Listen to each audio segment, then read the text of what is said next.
லக்கணம் லக்கணத்தில் சூரியன் விருச்சிக லக்கணம் லக்கணத்தில் சூரியன்னா 10 குடை சூரியன் லக்கணத்துக்கு வந்துட்டார்.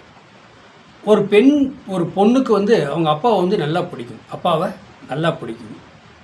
அப்பானா உயிர். அப்பா மேலே பாசமாக இருப்பாங்க. அப்பாட்ட ஓப்பனாக எது வந்தால் பேசும் அந்த பொண்ணு.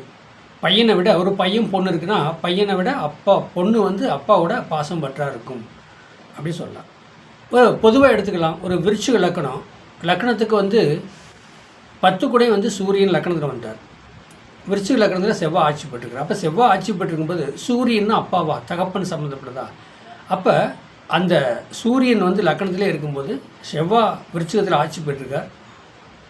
10 குடை சூரியன் லக்கணாதிபதி செவ்வாய். அப்போ அந்த அந்த அந்த பொண்ணு மேலே அந்த அப்பாவுக்கு அளவு கடந்த பாசம் பற்று, படிக்க வைக்கணும், நல்லா முன்னெடுத்து கொண்டு வரணும், நல்ல இடத்துல கல்யாணம் பண்ணி கொடுக்கணுங்கிற எண்ணம் அந்த அப்பாவுக்கு இருக்கும்.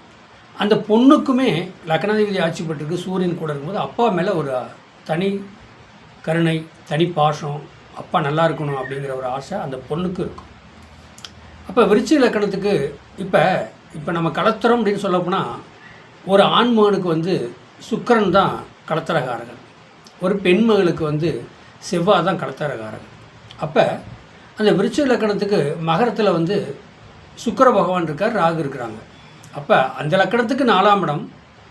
அப்போ அந்த பொண்ணு விருச்சிக லக்கணம் மேசராசி அசுனி நட்சத்திரம்.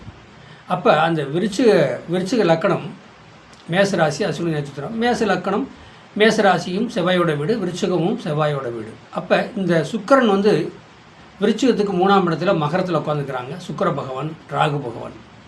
அதே 7ஆம் இடம் சொல்லக்கூடாது ஆப்போசிட்டாக பாருங்கள், 9ஆம் இடம். இந்த சாதகருக்கு 9ஆம் இடம் அப்பான்னு சொல்லக்கூட சந்திர பகவானாக இருக்கார். அதே மேசத்தில் அசுனியத்தில் உட்காந்துக்கிறாங்க. அப்போ லக்கணத்துக்கு 6ஆம் இடத்துக்கு போயிட்டாங்க, பிரிஞ்சு இருக்கணும், பிரிஞ்சு வாழணும். அதே நேரத்துக்கு மகர ராசியில் சுக்கிர பகவான் இருக்காங்க.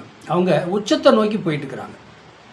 அவங்க உச்சத்தை நோக்கி போயிட்டு இருக்கும்போது அதே அந்த சுக்கிர பகவான் பாருங்களேன், மகரத்தில் இருந்து 7ஆம் பார்வையாக சுக்கிரனுக்கு 7ஆம் பார்வை அவ 9ஆம் இடத்தை பார்க்குது. அப்போ 9 கூட எங்கே இருக்காருங்க, மேசத்தில் அசுனி நட்சத்திரத்தில் சந்திரபவனை உட்காந்துருக்கார் என்னங்க.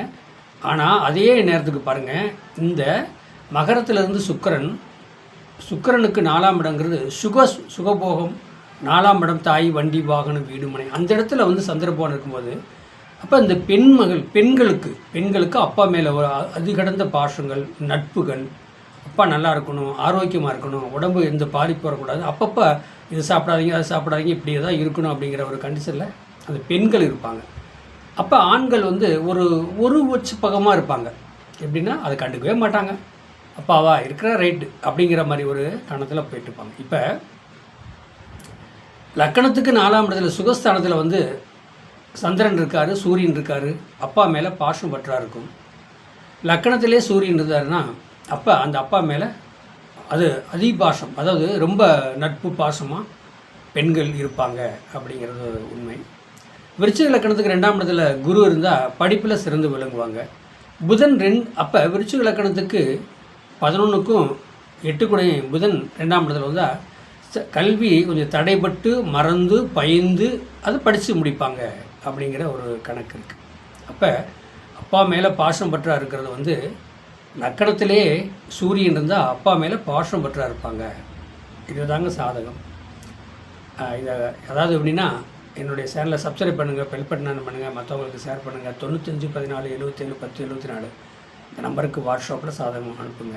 சாதகம் தெளிவாக பேசப்படும். Online astro Palani TV. வாழ்க வளமுடன்.